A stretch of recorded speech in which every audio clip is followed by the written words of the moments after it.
दोस्तों बात ब्रह्मचर्य की नहीं है, बात है कोई भी व्यक्ति अपने पूरे जीवन कैसे अपने आप को स्वस्थ रख सकता है और कैसे एक लंबा जीवन जी सकता है और उसकी संतान भी कैसे स्वस्थ रह सकती है। दोस्तों अगर कोई बंदा शादी से पहले ही संभोग की प्राप्ति करना चाहता है और चाहता है कि शादी से पहले ही संभोग की प्राप्ति हो जाए और शादी से पहले ही वो मास्टरबेशन करने लगता है, पॉर्न देखने लगता है, क्यों?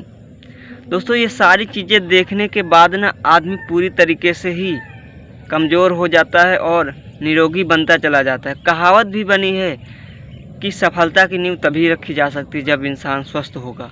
स्वस्थ नहीं होगा, वो कितना भी संघर्ष कर ले अपने जीवन में, वो आगे नहीं बढ़ सकता। तो कहावत को अगर पूरा करना है, सफलता प्राप्त करनी है, तो आपको स्वस्थ रहना होगा।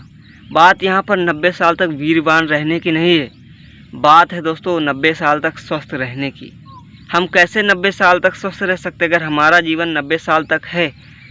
पुराने ज़माने के लोग 100-100 साल जीते थे, कभी बीमार नहीं पड़ते थे। कैसे नहीं पड़ते थे? क्योंकि वो ब्रह्मचर्य पालन करते थे।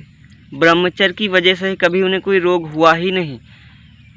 उन्होंने ईश्वर तक की प्राप्ति ब्रह्मचर्य की वजह से ही की है, उन्होंने कभी ब्रह्मचर्य तोड़ा ही नहीं। तो हम लोग क्यों शादी से पहले ही मास्टरबेशन, पॉर्न देखना, गलत गलत विचार अपने दिमाग में लाना, ये सब करने लगते हैं? तो यार आंखें खोलो यार, दुनिया को अच्छी नज़रों से देखो कि आखिर तुम्हारा लक्ष्य क्या है। क्या इन गलत चीज़ों में पड़ना है या जीवन को आगे बढ़ाना है? अगर हम शादी से पहले ही इन सारी चीज़ों के बारे में सोचने लगेंगे तो फिर शादी के बाद हमारी बर्बादी ही बर्बादी होगी। अगर हम पूरी तरीके से अंदर से ही कमज़ोर हो जाएंगे तो हमारी संतानें भी कमज़ोर ही होंगी, उनका भी भविष्य हमारी वजह से ही अटक जाएगा। और आज हम जो कर रहे हैं वही हो सकता है हमारी संतान भी करे।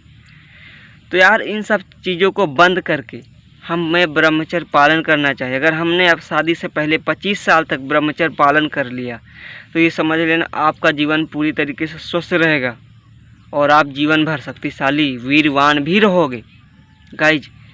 तो आप ब्रह्मचर्य पालन करोगे तो जीवन भर स्वस्थ रहोगे, कभी भी निरोगी नहीं रहोगे। आज भी आप देखते होगे आसपास बहुत से लोग ऐसे हैं जो आज भी बूढ़े हैं लेकिन वो काम करते हैं, आपसे ज़्यादा काम करते हैं। क्यों करते हैं? क्योंकि वो बीमार कभी पड़े ही नहीं, क्योंकि वो पूरी तरीके से स्वस्थ हैं, तभी वो इतना ज़्यादा काम करते हैं। मेरे बगल में एक बाबा हैं जिनकी उम्र 75 साल से भी अधिक है, आज भी मुझसे ज़्यादा वो काम करते हैं अपने खेतों में। आप सोच सकते हो, लेकिन आज तक कभी बीमार ही नहीं पड़े वो। क्यों नहीं पड़े? क्योंकि वो पूरी तरीके से स्वस्थ हैं, एक तरीके से वीरवान भी हैं। मैं किसी दिन दिखाऊंगा आपको वीडियो में उनको, आप देख लेना स्वयं। तो यार ब्रह्मचर्य पालन अगर आपने कर लिया अपने जीवन में एक बार तो यकीन मानो जीवन भर आप सुखी रहोगे यार, बस।